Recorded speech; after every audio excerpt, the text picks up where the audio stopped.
Let's start with a Lions question in the Daily 3. Braylon, we saw the debut of Jameson Williams last Sunday, only 8 snaps, didn't really have an impact in that game.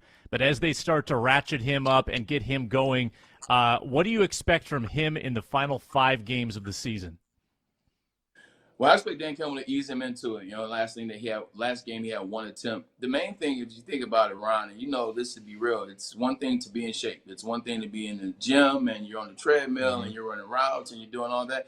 It's another thing to put those pads on and have to go through the actual real motion. Getting up on a Sunday, getting to the stadium, getting tape, going out there and getting active, getting warmed up, coming back, putting the pads on, not going through that. So it was good for him to start getting into that mode, getting ready that way. I expect for them to slowly but surely get him some passes there because they're trying to. It's 2 things.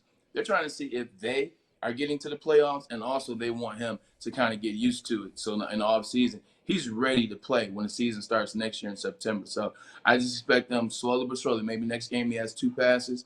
Maybe the following game he gets 3 passes, but slowly but surely ease him into it. But we know what type of player he is, man. I mean, Georgia was head and shoulders above Alabama last year, but they would have beat Georgia if Jameson Williams didn't get hurt. Yeah, for me, I'm gonna put this might be preposterous, but Jameson Williams late season, getting back. I look at Stefon Diggs. Stefon Diggs, when he came into the Minnesota Vikings, he got started late because of the knee from Maryland, so on and so forth. Wanted to make sure this guy was ready to go. He was healthy, but they wanted to make sure he was ready to go. Started 9 games, had 52 catches, 720 yards, and 4 touchdowns. I honestly, watching this kid at Alabama, he was ridiculously good. He can take the top off. He can run the under route. He's not so much of a possession guy like Braylon Edwards can run any route, comeback, curl, dig, post, slant. Jameson Williams is going to be more of your over-the-top guy, your deep over. He'll run some post corners. I'm not going to put him on the curls, middle of the field. He's not going to be a middle-of-the-field demon. But I definitely think he's a guy that's gonna, can create mismatches like Stefon Diggs one-on-one. Stefon Diggs is the scariest guy I've seen on the field with his footwork, and so I think Jameson Williams, as he goes, he can get that this year. I think I don't know how many games. I think 5 or 6 games left. So you just cut that in half. I see him at least getting 20 to 30 catches, at least 400 yards. And then you got to get him 2 touchdowns. But I do agree. I think they want to ease him in. They don't want to get him, and then Braylon knows this too. Coming off of an injury, it's up here. Sometimes it's up here. Yeah. You got to, can I put my foot in the ground and know it's going to work? Can I come back to the ball as quick as I want to? Can I, do a hezzy and then, crossover step this guy and I don't have to worry about my knee hurting?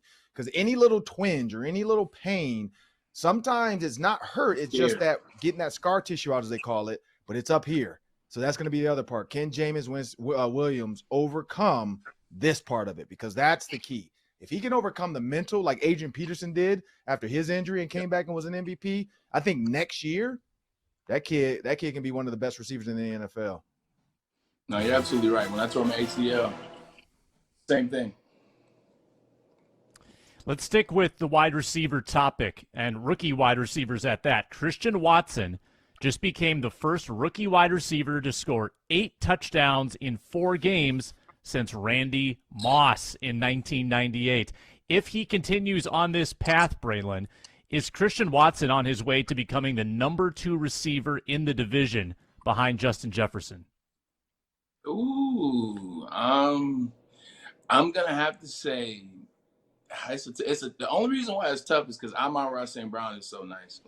And obviously Amon-Ra St. Brown, for me, Amon-Ra St. Brown's ceiling is a Pro Bowl number 2. He's a Pro Bowl number 2. He's a guy that you can trust on. He's gonna be a guy you go to for the 3rd down conversion. He's gonna be a guy that you have ultimate trust. He's not dropping any passes, and he's gonna have a Pro Bowl number, but he's not a number 1. Those number 1 guys are different. So Justin Jefferson's a number 1. Christian Watson has a chance. He has a chance to be the number 2 behind Justin Jefferson. But just don't count on Amon-Ra St. Brown. So I'll say yes, but don't count on Amon-Ra St. Brown. So this one for me, right now in the division. Yeah, this one for me. I mean, when you look at the NFC North wide receivers, you got Minnesota Vikings with Justin Jefferson and Adam Thielen. And Adam Thielen towards the end, so we can't put him up there. Like Braylon said, you got DJ Shark. You got Amon-Ra St. Brown. I mean, you got some guys in there. You got Jameson Williams, who next year, This is where it gets tricky. Now, I will say Romeo Doubs and Christian Watson can become future, like, two go-to guys for if it is Aaron Rodgers next year, because the Packers did say they want him back. He did sign a 3-year, $150 million deal. So at the age of 40, I don't know about many people, but at 40, if you're going to offer me $50 million to just come back and maybe not even win games, just be here, hey, I'm coming back for $50 million. See you I don't care.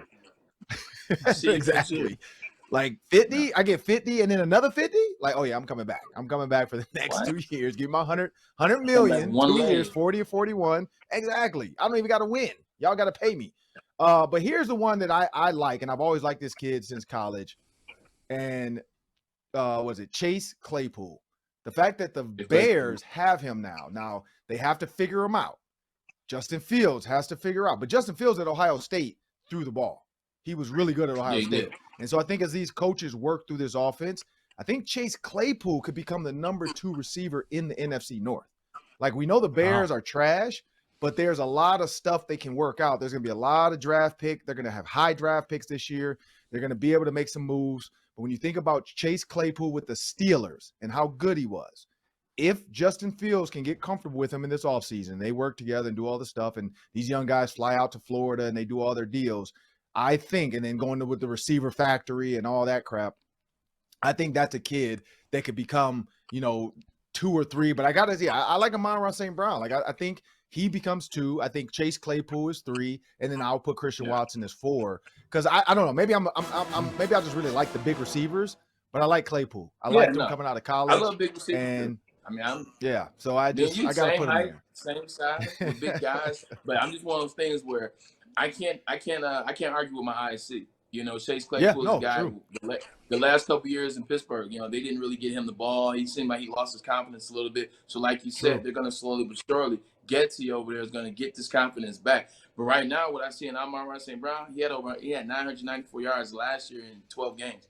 He had 10 touchdowns last year. You see what he's doing this year. He's consistent. So he's here at number 2. Yeah, no, I agree. Last one, fellas.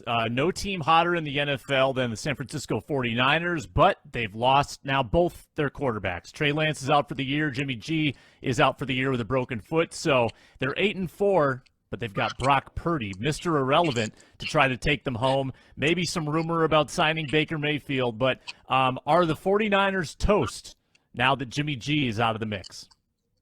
They'll be toast if they add Baker Mayfield to that squad. They better stay far away from Baker Mayfield. Like, stay away from him with whatever you do. Stay away from Baker Mayfield because this team is set up on the defense. Their defense is insane. Best defense in the league. You look at how they play. They're at every level, whether it's the secondary level, whether it's Fred Warner, it's level 2, and then whether it's the defensive line led by Nick Bosa.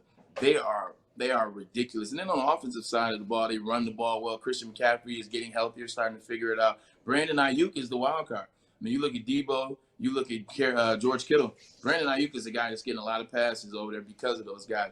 Don't mess it up. Even though Brock Purdy's number 262, Mr. Irrelevant, like, if you just go out there and not muck it up, you can be in the same situation Jimmy G was against the Kansas City Chiefs in the Super Bowl 3 years ago, where he had a chance to win.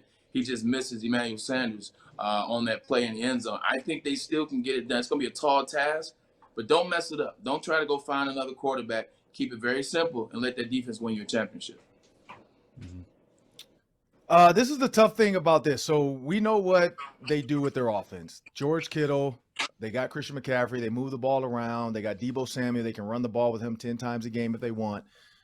They are not afraid to run the ball to win games, and that's the reason why Debo Samuel became the running back, quote unquote, because it's like, hey, we can flex him out, we can put him at receiver, but if the number count in the box is favorable, motion him back. Now you guys went nickel or dime, we got you where we want you. You guys don't have enough linebackers to tackle a receiver that moves like a running back. But when you look at the Buccaneers, who they play next, and then you got the Seahawks, and then you got the Commanders, and then you got the Raiders, and then you got the Cardinals, it's kind of hard to fall out of contention with those teams they have to play.